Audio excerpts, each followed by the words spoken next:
Hello everybody, welcome to a new video, this time about the InDesign 21.5 update and the changes regarding accessible tables. In this session I'd like to show you several things about tables in general, and I'd like to avoid all technical terms, so it should be at least a little bit more general. If you have more knowledge about tables, I think you know what I'm talking about.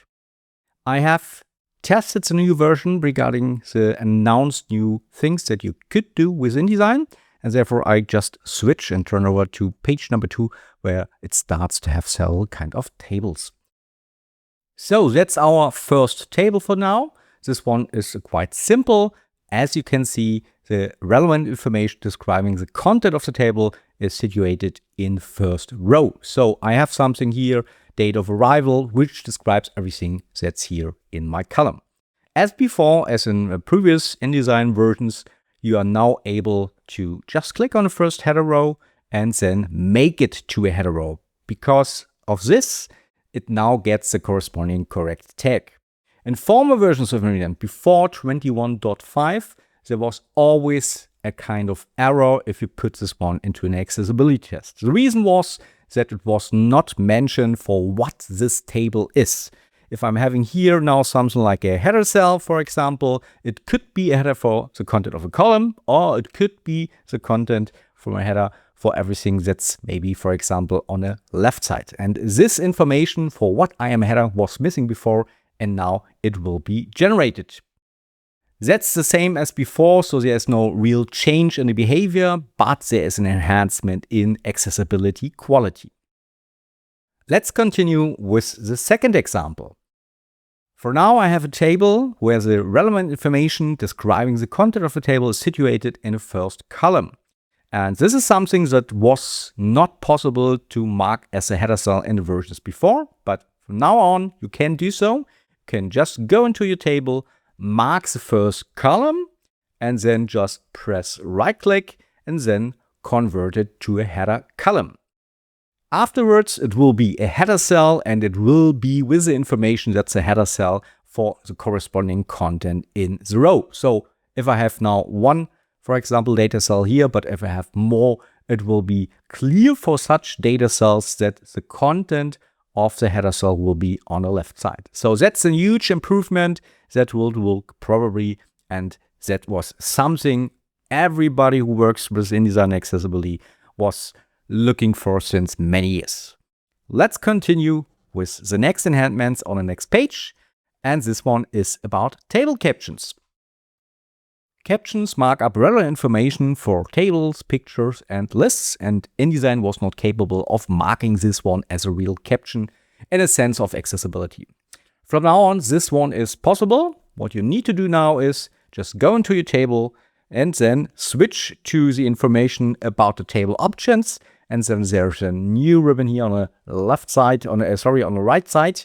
And if you click on it, you're able to define how many paragraphs before or after the table should be marked as a caption. And this one works properly well in cases where you have something like a table caption before the table and maybe something like a source after. This one can't be tagged correctly. It's only possible if you have the content before or after the table. So once again, this one is a huge enhancement.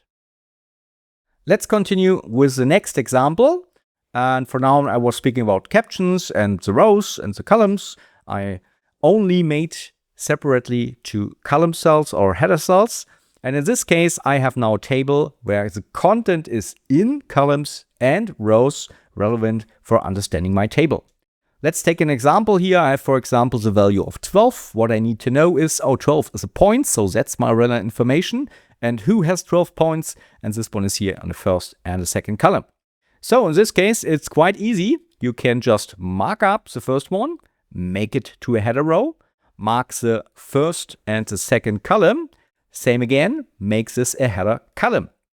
And from now on, everything I marked up will get a header cell in an accessible PDF. If you're interested in, if you take a look into the table styles, for example, it's now possible to make a, for example, cell style related to such information for header cells, for columns or rows. That's enhancement 2. And there is one huge problem left. If you mark such a table correctly as I did it before, one thing will not work. You will always get, if you're making this the way I showed you before, you will always get two errors in this table.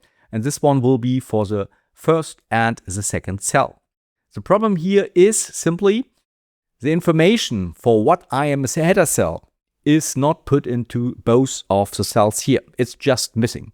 There are possibilities of putting it inside afterwards, but inside in InDesign you can't do so. So having tables, and I think most of the tables have relevant information in a first rows and first columns, will not have a valid output afterwards. So you always, if you have such cases, you always need afterwards to address this one in the PDF.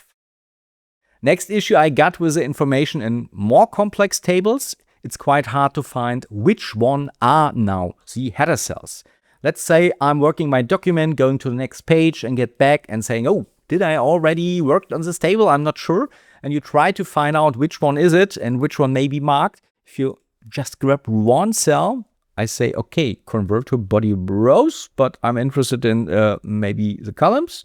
And then if it's just a click, then oh, this one can be made up a header cell. So that's always complex if you don't have special cell styles related to your headers in the columns or rows. It's quite impossible. The only solution I know in InDesign is using Made to Tag as a plugin. There is a possibility to have a highlighting of the table cells, which I activated here in this section. This one gives me the information I need to see it visually in my document here, but otherwise InDesign is not capable of providing such informations. Unfortunately, InDesign is not working perfectly here. You need to repair your PDF afterwards. All right, let's continue with the next example. I for now have a table that has relevant information in the first row and the first column, but the first cell itself, that's empty. And several cells you could do something like writing the text inside to help it out. For example, here put a team, for example, the name team inside, but quite often there's no such value given. So you have an empty cell. And if you know, just do the same stuff as before, mark up the first one here, making this one a header row, marking the column and making this a header column, you will get an empty header cell. And that's not really great. It's not strictly forbidden, but it's not perfect because the reason is quite simple. If you're, for example, in your table and using some kind of assistive technology, you can ask where I am, and then it gives you the corresponding cell. In such cases, there's nothing included, so you will get no information. So I would always advise you mark up empty cells as a normal data cell and not as a header cell. So that's something InDesign is not capable for now. Next one, if you have more complex table like this one here, where you have information split into several areas, it's not possible to use the way InDesign provides marking up just the rows and the columns as header cells. For here, for example, if I'm going into my cell here, I have a value, I'm interested, what value does it offer here, what does it mean? And it would work for the first column, then it would give me something like a time. It would work for the first row, would give me the room. But what is not possible is to give an information, which day am I? And that's something you can't do with InDesign itself. It's still up to special tools who can offer it. You can do it afterwards in a PDF with special tools or even with Acrobat. Or quite often it's quite hard, but it's possible. The only way I know inside of InDesign is once again using Made to Tag to define this one correctly. All right, let's switch over to the next one. Here's something that's similar as before, unfortunately. If you have a cell that's, for example, about more than one page, or it's about multiple columns, whatever, it's quite good to mark this one here as a header cell. If you do so, the same happens as before. You will get the same content on the next page or next column. And this helps people seeing the document, for example, in a PDF, you're jumping to the next page, you're always capable of seeing, oh, I'm in column title or whatever. Unfortunately, this one here, the second one and the third one and all the other stuff will be part of your output. So it will be not marked as irrelevant content. It's not possible here with InDesign 2. And that's a problem. It will generate a warning. It will generate an error. It depends on the tool you're using for checking accessible files. But that's not really correct. even if it would be possible to avoid such warnings, it's not okay to have the same content more than once in your table. So unfortunately, no change in this area. Last example, it was a little surprise testing round. I have here now a table that has some information in my header cell, and sometimes it happens that you have information that need to be down in separate rows. In this case, I have here something like, oh, I have several years, and the years are A, B, C. And in my first column, I have something about the age of the people I'm talking about. And this one, of course, has only one column and one row. So I need to merge the table cells in the first and the second row, which I did. Unfortunately, this one will end up being a broken table. That's new. In former InDesign versions, that was not a problem. I assume that erased was a column headers function that is new in InDesign. But for now, you can't do this one with InDesign 21.5. It will end up with broken tables. So my suggestion would be, in this case, try to avoid the update. In several other areas, there are, of course, possibilities to have more value from this update, but as you saw, it's not perfect. To give you a little overview what will happen afterwards if you generate a file, I will now open up the PDF accessibility checker, so-called PAC, and give you some insights what will happen if I generate the best result out of InDesign. All right, I just generated my file, checked this with PAC, and as you can see, a lot of errors will still occur. Several things that are not related to tables, like PDF UA identifier is missing and several other stuff. But in this case, you can fix something quite easily. And I did it with a second file. So I changed everything that could be done automatically with some kind of script. And I will put this file inside here so that we can see what is left regarding all the table stuff. All right. Everything else was fixed, like content that was not tagged properly and all that stuff. So everything that's left is about tables. And the document is the same as you saw before in InDesign. If I open up my result, you will see what will happen. You will get information about irregular tables. That was the example I showed you on the last page. You will get problems regarding header cells having no assignment, which are they related to. That's the thing I spoke if you assign header cells and header columns. And last but not least, if you're inside the structure tree, you will get several kind of warnings and you will get some kind of errors that's related to the tables that was spanning about multiple pages.